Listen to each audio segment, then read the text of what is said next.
بہت کچھ ہو گیا اس ملک میں اور دنیا میں، آپ کے سوال ہیں، ہمارے جواب پوچھیں۔ السلام علیکم طلعت صاحب عمران خان نے یہ 2 ٹویٹ کیے ہیں، ان کا ڈسکس کرنا چاہوں گا۔ کس قسم کا وزیر اعظم ہے؟ کس قسم کے غم دکھ بانٹ رہا ہے ٹویٹر کے اوپر؟ اور مطلب کہ ٹویٹ کسی کے مر جانا، کسی کا مرنے والا مر گیا اور یہ صرف ٹویٹر پہ ٹویٹ کر رہا ہے یہ بندہ، یہ کیا ہے یہ وزیر اعظم؟ یہ کس طرح سے ہو رہا ہے اس ملک کے اندر؟ مجھے تو سمجھ نہیں آ رہی کہ میں شاید بہت غصے میں ہوں، اب میری آواز تھوڑی لاؤڈ ہو رہی ہے، لیکن کل ان کا کوئی مرا گیا تو یہ اس کے لیے بھی ٹویٹ کریں گے یا وہاں جائیں گے؟ میرے ایک دوست ہیں بچپن کے، تقریباً 30-32 سال سے دوست ہیں، وہ اب ایک خانقاہ کے گدی نشین ہیں۔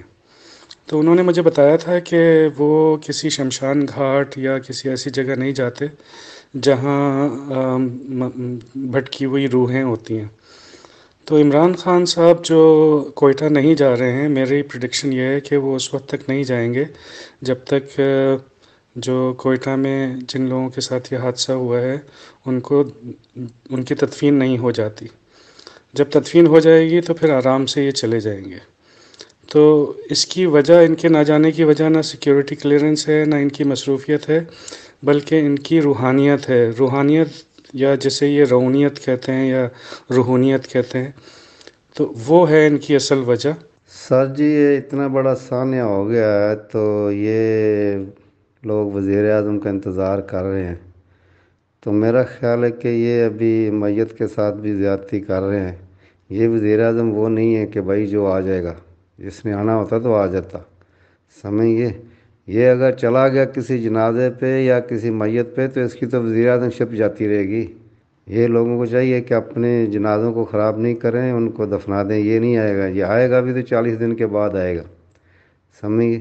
اس کو موٹا گوشت کھانا منع ہے، اس کو جنازے میں جانا منع ہے۔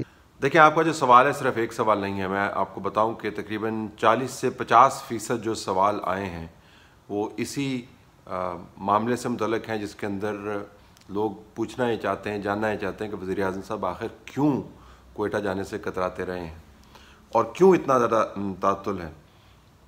جو رد عمل آیا وہ بھی بڑا واضح ہے۔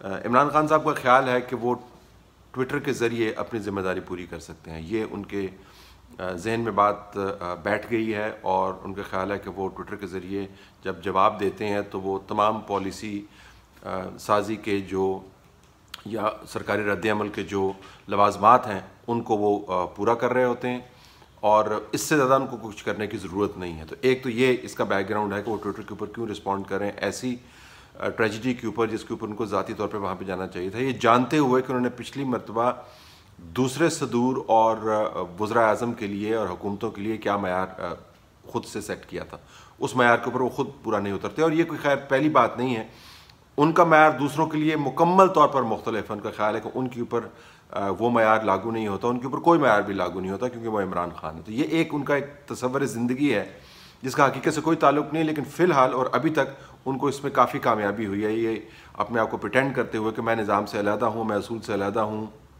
میں قاعدے سے علیحدہ ہوں، میں قانون سے علیحدہ ہوں، میں جو بنیادی اقدار ہوتی ہیں ان سے علیحدہ ہوں، میں کچھ بھی کر لوں مجھ پہ فرق نہیں پڑتا کیونکہ میں عمران خان ہوں۔ دوسری جو بڑی وجہ یہ ہے جس طرف آپ نے اشارہ کیا کہ کیا تمام پرستی اس کے اندر کار فرما ہے، میرے پاس کوئی کمپیٹنس ایسے نہیں ہے کہ میں اس کے اوپر آپ کو بتا پاؤں کہ ایسا ہے یا نہیں ہے۔ ماضی میں جو کچھ ہم نے دیکھا، آہستہ آہستہ عمران خان کی شخصیت کے اندر کم از کم وضاحت کے اندر جو تبدیلی آئی، جو سمبولزم ہے، ان کے ہاتھ میں انگوٹھیاں اور مزاروں کے اوپر جانا، اور پھر یہ بھی سلسلہ کہ شروع کے ایام میں جب وہ حکومت میں آئے پانی کے قریب نہیں جانا، اور بھی بہت سارے معاملات ہیں۔ تو ایک تصور یہ ابھرتا ہے کہ وہ روحانیت کے نام پر توہم پرستی کی کشتی کے اندر بیٹھے ہوئے ہیں۔ بنیادی طور پر روحانیت کا توہم پرستی سے کوئی لینا دینا نہیں ہے، کوئی لنک نہیں ہے، بالکل مختلف قسم کے ریلم ہیں جس کے اندر یہ دونوں چیزیں ایگزسٹ کرتی ہیں، لیکن وہ گڈمٹ کرتے ہیں۔ ان کا خیال ہے کہ یہ توہم پرستی جو ہے، روحانیت جو ہے، ان کا آپس میں چولی دامن کا ساتھ۔ تو کیا یہ چیزیں ان کی سیاست کے اوپر، ان کی سرکاری ذمہ داریوں کے اوپر اثر انداز ہو رہی ہیں، ان کے سیاسی کاموں پر اثر انداز ہو رہی ہیں؟ لیجنڈز اور کہانیاں بہت سی ہیں لیکن کوئی اوتھینٹک انفارمیشن اس کے اویلیبل نہیں ہے۔ لیجنڈ تو یہ بھی ہے کہ پنجاب کے اندر جتنی تعیناتیاں ہوتی ہیں یا بعض اوقات جو ان کے ارد گرد مشران ہیں ان کے ناموں کے حوالے سے بھی باقاعدہ کوئی کیلکولیشنز کی جاتی ہیں، اور ان کیلکولیشنز کے مطابق بعض خاص قسم کے حروف تہجی ہیں، ان کی خاص ترتیب ہونی چاہیے جس کے مطابق چلنا ہے۔ جب وہ باہر جاتے ہیں تو اس کے اوپر کیا ایک پورے کا پورا ایک عمل کیا جاتا ہے، جب وہ واپس آتے ہیں ایک پورا کا پورا عمل کیا جاتا ہے، خاص رنگ پہنتے ہیں، خاص دنوں کے اوپر ٹریول کرتے ہیں، یعنی ہر چیز جو ہے اس نظریے کے مطابق، جو ایک لیجنڈ ہے جو میں آپ کو بتا رہا ہوں، جو ان کے بارے میں پھیلا ہوا ہے، میرے پاس کوئی معلومات نہیں ہے کہ میں آپ کو بتاؤں کہ درست ہے یا غلط ہے، لیکن میں صرف لیجنڈ آپ کے سامنے بیان کر رہا ہوں کہ وہ تمام کا تمام ان کا جو کنڈکٹ ہے وہ اس ترتیب کے ساتھ چلتا ہے جو ترتیب ان کو دی جاتی ہے۔ اور اس میں اگر یہ زاویہ بھی آپ نے ڈالا کہ جب تدفین ہو جائے گی تو چلے جائیں گے، اب یہ توہم پرستی ہے یا موقع پرستی ہے، یہ قابل بحث نقطہ ہے۔ میرے خیال میں تو یہ کافی موقع پرستی ہے، کیونکہ ان کو علم ہے کہ جب وہ وہاں پر جائیں گے تو جن بھوتوں نے تو کیا کرنا، اور بدروحوں نے تو کیا کرنا، اور روحوں نے تو کیا کرنا، جو لوگوں نے وہاں پر کہنا ہے اور کرنا ہے وہ سننے کی سکت وہ نہیں رکھتے۔ جن لوگوں کے بیچ وہ بطور اپوزیشن لیڈر سیاست کرنے کے لیے جاتے تھے، بطور سرکار کے ان لوگوں کے بیچ میں ان کا نہ ہونا بہت بڑے ابال کا باعث بنا ہے۔ تو میرے خیال میں توہم پرستی نہیں ہے، موقع پرستی ضرور ہے، لیکن ہیوی کاسٹ ہے ان کی حکومت کو۔ اب وہ چلے بھی اگر جاتے ہیں تو پلوں کے نیچے سے اتنا پانی گزر گیا ہے احتجاج کا، اعتراض کا، غم کا، کہ اب ان کا جانا نہ جانا برابر ہے۔ وہاں پر جا کے وہ کیا ایسی بات کریں گے کہ لوگ مان جائیں کہ وزیر اعظم جو ہے وہ کیوں نہیں آئے، جب یہ دیکھتے ہوئے کہ تمام لوگ وہاں پر جا بھی چکے ہیں، اپوزیشن لیڈرز جا چکے ہیں۔ دعائی کرنی ہے وہاں پر جا کے، مغفرت کے لیے درخواست کرنی ہے کہ جی آپ اپنی میتیں جو ہیں ان کو اپنی آخری آرام گاہ کے اندر لے جائیں اور تدفین ان کی کر دیں، یہی آپ ان کو کہہ سکتے ہیں۔ آپ ان کو زور سے تو نہیں منع کر سکتے، تو یہی کام وہ بھی کر سکتے تھے، اور یہ آسان ہو سکتا تھا، ان اینڈ آؤٹ ہو سکتا تھا۔ آپ جائیں وہاں پر، مغفرت کریں، دعا کریں، وہاں پر سر کے اوپر ہاتھ رکھیں، اور اس کے بعد وہ اپنی میتیں جو ہے قبرستان کے اندر لے جائیں گے اور معاملہ ختم ہو جائے گا۔ وہ نہیں کیا، تو ایک سادے معاملے کو اتنا الجھا دیا ہے۔ میرا خیال ہے کہ وہ بنیادی طور پر فیس نہیں کرنا چاہتے لوگوں کے رد عمل کو۔ السلام علیکم طلعت بھائی، حنان بٹ بات کر رہا ہوں راول پنڈی سے۔ سر تھوڑا سا اپنا انسائٹ دیجیے گا اس کیس کے بارے میں جو ابھی فیصلہ آیا ہے یو کے ہائی کورٹ کا، نیب ورسز جو ان کا یو کے بیسڈ ایسٹ ریکوری یونٹ ہے براڈ شیٹ، جس میں ہم نیب کو $28.7 ملین کا انہوں نے جرمانہ کیا ہے۔ اور سر اس کیس کی تھوڑی سی ہسٹری بھی بتائیے گا، اور اس کے علاوہ یہ بھی بتائیے گا کہ کیا ہم یہ پریزیوم کر سکتے ہیں کہ شریف فیملی کے جو ایون فیلڈ اپارٹمنٹس تھے ان کو اب کلین چٹ مل گئی ہے کم از کم حکومت برطانیہ کی جانب سے؟ اس پہ سر کائنڈلی تھوڑا سا کامنٹ کیجیے گا، تھینک یو۔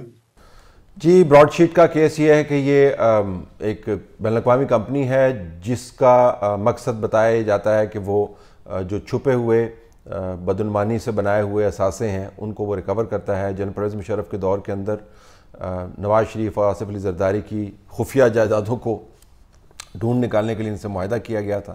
اس کے بعد وہ معاہدہ جو ہے وہ ختم ہو گیا۔ حکومت پاکستان نے ان کے کچھ پیسے دینے تھے، نیب کے ساتھ ان کا معاہدہ تھا، نیب وہ پیسے دینے سے مکر گئی، وہ کورٹ کے اندر چلے گئے، کورٹ کے اندر جا کے انہوں نے اپنے حق میں فیصلہ لے لیا۔ وہ ریکوری حکومت پاکستان جو ہے اس سے مکر گئی، انہوں نے کہا جی ہم نے تو پیسے نہیں دینے۔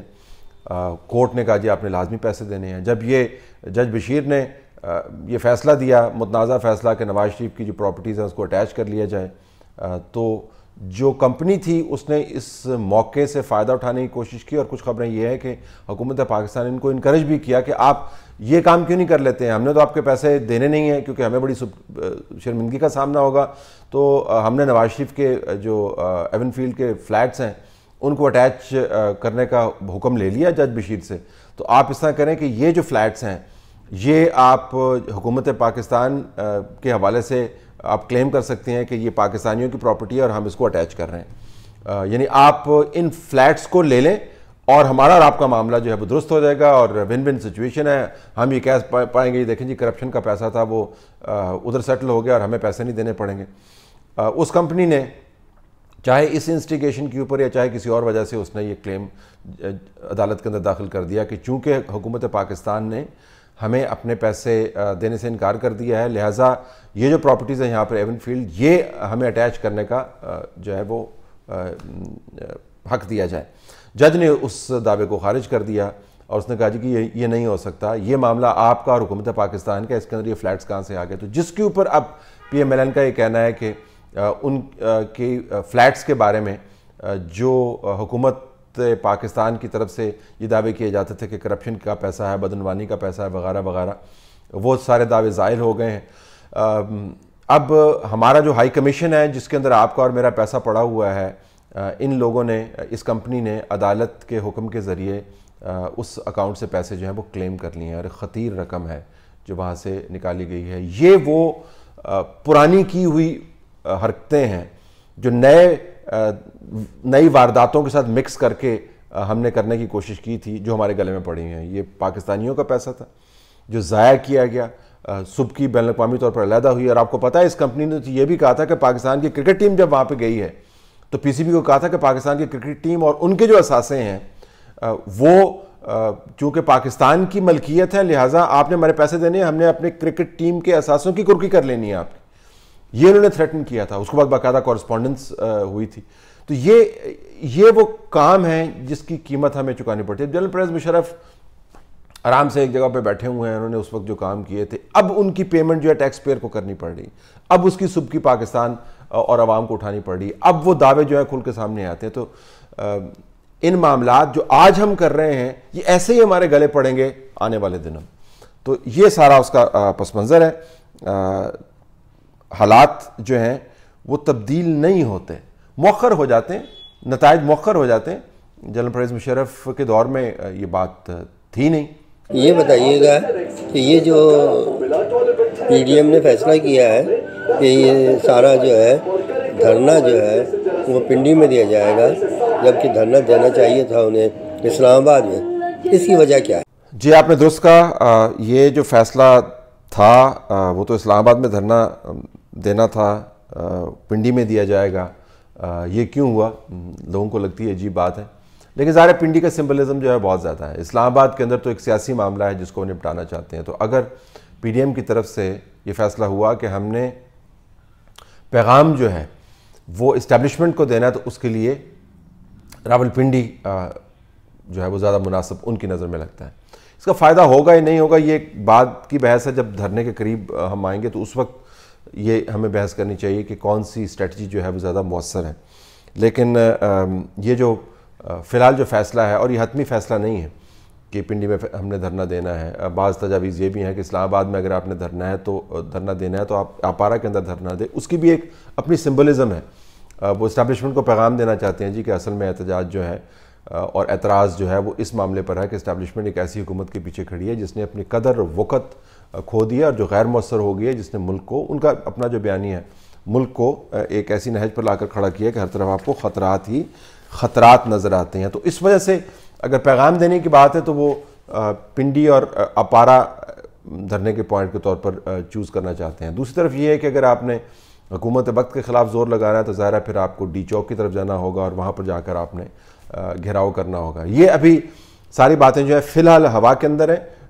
جو کس جگہ پر ہونا ہے، کس نے کرنا ہے، لیڈ کون کرے گا، وہاں پہ جا کے بیانیہ کیا ہوگا، میرے خیال میں یہ جو مہینہ سوا مہینہ ہے اس کے بعد جب موسم بہتر ہوگا تو اس کے بعد یہ چیزیں کھل کے سامنے آئیں گی. لیکن یہ بڑا واضح ہے کہ کس جگہ پر دھرنا دیا جائے گا تاکہ اس کا پیغام کس کو جا رہا ہے. تو بہت سارے یہ دھرنے جو ہیں یہ اور احتجاج جو ہیں یہ سمبولک ہوتے ہیں. اب بلوچستان کے اندر جس قسم کا احتجاج ہو رہا ہے میتوں کے ساتھ، اس کا سمبلزم بہت زیادہ ہے کہ جو سب سے اہم مرحلہ ہوتا ہے کسی کے اس دنیا سے چلے جانے کے بعد، اور جس کو ہم بالکل بھی مؤخر نہیں کرتے ہیں، اور فوراً وہ اپنی جو امانت ہے، وہ جو بندہ ہمارے پاس چھوڑ گیا ہے اپنا جسد خاکی، اس کو اس کی آخری آرامگاہ تک پہنچانے کا جو عمل ہے اس کو انہوں نے روک دیا ہے. اور ایک دن سے نہیں روکا ہوا ہے، دنوں سے روکا ہوا ہے، اور سردی میں لوگ وہاں پر بیٹھے ہوئے ہیں. اس کا سمبلزم بہت زیادہ ہے. تو صرف احتجاج جو ہے وہ فوری نتائج کے زاویے سے نہیں دیکھا جاتا ہے. احتجاج کی جو لوکیشن ہے، اس کا جو طریقہ کار ہے، اس کا جو سمبلزم ہے، اس سے بھی پیغامات دیے جاتے ہیں. تو ایسا ہی جو ہے وہ اس معاملے کے حوالے سے بھی ہے کہ دھرنے کی لوکیشن کیا ہوگی. میں ابھی پروگرام دیکھ رہا تھا کامران شاہد کا، وہ انٹرویو کر رہے تھے عمران خان کو، وزیر اعظم کو. انہوں نے سوال کیا ان کے اوپر کہ آپ تو مسٹر گرین ہیں اور لمبا چوڑا، اور جہانگیر ترین کے بارے میں پوچھا کہ اس کے خلاف کچھ کارروائی ہوگی نہیں ہوگی، کیا ہوا کیا نہیں ہوا. تو وہ اس میں نواز شریف کو بار بار لے آئے اور باقی حکمرانوں کو لے آئے، مگر مکمل طور پہ تقریباً 6-7 منٹ یہ بات چلتی رہی اور وہ جہانگیر ترین کو گول کر گئے. اس کی کوئی وجوہات آپ بتا سکتے ہیں کہ کیوں ان کو گول کر لیا، کیا وجہ ہے؟ ریسنٹلی ابھی ایک عمران خان صاحب کا انٹرویو آیا تو وہ دیکھا، ساری ڈیٹیل میں دیکھا وہ انٹرویو. تو اس میں ایک چیز جو بڑی کنسسٹنٹ ہے باقی پچھلے جو انہوں نے ریسنٹلی انٹرویوز کیے ہیں، کہ انہوں نے جتنے بھی سوال اس اینکر پرسن نے کیے ہیں انہوں نے ایک کا بھی اسٹریٹ آنسر نہیں دیا. جو بھی سوال انہوں نے شیخ رشید کے اوپر پوچھا، ان کے پرانے جو باتیں کہتے تھے کہ ہم یہ کریں گے یہ کریں گے، ان کے اوپر پوچھا تو انہوں نے ایک بھی اسٹریٹ آنسر نہیں دیا. تو کیا جو حاکم وقت ہے یا جو وزیر اعظم ہے جو کہ ہمیں کہتا تھا کہ ہم پاکستان کا نقشہ ہی بدل دیں گے، تو کیا ہم اس سے ایک اسٹریٹ آنسر بھی ایکسپیکٹ نہیں کر سکتے as a voter, as a citizen, as a subject? تو کائنڈلی اس پہ تھوڑی سی روشنی ڈالیے گا پلیز. ڈیفلیکشن کہتے ہیں جی اس کو عام الفاظ میں ڈیفلیکشن کہتے ہیں. اور جو صحافی کا کام جو ہے وہ صرف سخت سوال ایک پوچھ کر اور وہاں پر بیٹھ نہیں جانا ہوتا، اس کو فالو اپ کروانا ہوتا. دنیا کے جو بہترین اینکرز ہیں اور جو اچھے صحافی ہیں، جب وہ سوال کرتے ہیں تو اس کو منطقی انجام تک پہنچاتے ہیں، اس کو فالو اپ کرتے ہیں اور ڈیفلیکٹ نہیں ہوتے. یہاں پر ایک عجیب رویہ ہے کہ آپ نے اپنا برانڈ سیکیور کر لیا ظاہراً سخت سوال پوچھ کے، اور فالو اپ نہ کر کے دوسرے کا برانڈ بھی سیکیور کروا لیا. لیکن میں کیمرے کے بارے میں آپ کو بتاؤں کہ یہ ایک بڑی خطرناک مشین ہے. یہ اس قسم کی وارداتوں کو ریکارڈ کر لیتی ہے اور لوگوں تک از خود پہنچا دیتی ہے.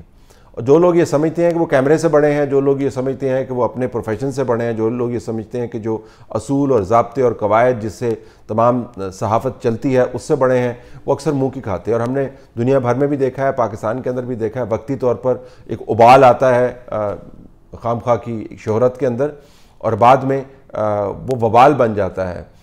لوگوں کی آنکھوں کے اندر آپ کی کریڈیبلٹی ختم ہو جاتی ہے، صفر ہو جاتی ہے، اور لوگ آپ کو صحافت کے زاویے سے نہیں، آپ کو اس ضیافت کے زاویے سے جانتے ہیں جو آپ اپنے مہمانوں کے سامنے رکھ دیتے ہیں ایک آسان اور سادہ سے اور میٹھے میٹھے انٹرویو کی صورت میں. تو اصل میں تو جواب ہے نہیں. یہ دوسرا زاویہ ہے کہ اگر سوالوں نے سخت پوچھا ہے تو پھر اس کا جواب بھی سخت قسم کا دینا چاہیے نا، لیکن جواب ہے نہیں. جہانگیر ترین کے اوپر اب کیا جواب ہے؟ ان کے خلاف خود ہی کیمپین حکومت نے چلائی تھی نا. وہ تو کسی نے ان کی باہر سے اگر کوئی کیمپین چلاتا وہ کہتے ہیں یہ تو دیکھیں نا، یہ انہوں نے پیسے پکڑے ہوئے ہیں، یہ تو جو بندے ہیں، یہ تو اپوزیشن جو کہ جہانگیر ترین جو ہے وہ پارٹی کے اندر اتنی ان کی اہمیت ہے، یہ تو جہانگیر ترین کے خلاف لگ گئے ہیں کیونکہ وہ پارٹی کو ڈیمیج کرنا چاہتے ہیں. تو باہر سے تو کسی نے نہیں چلائی، اندر سے لوگوں نے ان کے بارے میں باتیں کی ہیں. یہ جو آج حکومت کے ترجمان بنے پھرتے ہیں، انہوں نے ان کے خلاف باتیں کی ہیں، انہوں نے ٹویٹس کی ہیں. وزیر اعظم ہاؤس سے ان کے خلاف ایک کیمپین چلی ہے، خود ہی رپورٹس لیک کی ہیں، خود ہی مقدمات کی ہیں. تو کیا بنا اس چیز کا؟ وہ تو جہانگیر ترین میرے خیال میں اس حد تک سیاسی زاویے سے دیکھیں، انہوں نے دانش مندی کا مظاہرہ کیا یا نہ جانے کیا ہوا ان کو، انہوں نے اس چیز کو ٹیک اپ نہیں کیا کہ آپ نے جو ہے میرے خلاف اتنی کیمپین چلائی ہے تو اس میں سے نتیجہ کچھ نکالیں نا، نتیجہ اس کے اندر سے پھر جواب دیں نا اس کا. روزانہ آپ تحقیقات کریں، جی آئی ٹی بنائیں، روزانہ کے بیسس کے اوپر کریں، کیمرے لگائیں، اس کے اوپر تصویریں ریلیز کریں، سب کے لیے کریں، آٹے والوں کے لیے بھی کریں، چینی والوں کے لیے بھی کریں، ہوا بازی کی صنعت کے حوالے سے جو کچھ ہوا ہے اس کے اوپر بھی کریں، دوائیوں کے حوالے سے کریں، سب کے اوپر کریں. ارد گرد لوگ بیٹھے ہوئے ہیں، تو کس چیز کا کیا جواب؟ جب جواب ہے ہی نہیں تو آئیں بائیں شائیں، اور خیال یہ کیا جاتا ہے کہ چونکہ میں آئیں بائیں شائیں کر رہا ہوں لہٰذا لوگ اس کو ایک فلسفہ، عظیم فلسفہ سمجھ کے ہضم کر لیں گے. وہ وقت گزر گیا، لوگ کیا کرتے تھے، اب وہ وقت گزر گیا. جو پارٹی کے اپنے لوگ ہیں اگر یہ انٹرویوز کے جواب ان کو سنائیں، اور میں ایک انٹرویو جب یہ چل رہا تھا میں ایک جگہ پر بیٹھے ہوا جہاں پہ 3 پارٹی کے لوگ بیٹھے ہوئے تھے، وہ دائیں بائیں دیکھتے ہیں ایسے جواب سن کے. تنقید نہیں کرتے، ظاہر یہ وہ کلچر تو ہے نہیں کہ جس کے اندر غلط کو غلط کہا جائے، اگر لیڈر کہہ رہا ہے تو وہ صحیح ہوگا، ادھر ادھر دیکھ رہے تھے. تو یہ صورتحال ہے. اس پہ کیا روشنی ڈالیں؟ تو آپ نے خود ہی سوال سے روشنی ڈال دی اس پہ.